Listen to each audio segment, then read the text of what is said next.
A lot of times kids' themes or sort of beliefs about the world can be disrupted after a trauma. For grown-ups, this is the case too, so we might think, I can't trust anyone.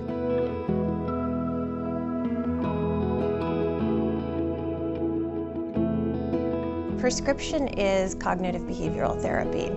It's the best what we know from the research. Specifically, after a traumatic event, trauma-focused CBT or trauma-focused cognitive behavioral therapy is considered the gold standard. That therapy focuses on teaching kids relaxation skills and coping skills. It helps them to face their fears, to decrease avoidance of reminders of the traumatic event, helps them to create a narrative so they can make sense of the traumatic event and put it in its place in their life.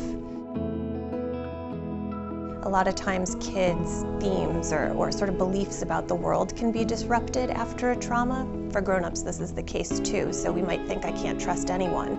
And that is not a realistic belief, and that could interfere with recoveries. We want to notice where kids have these kind of inaccurate conclusions they've drawn and help them to correct them and then put the trauma in its place.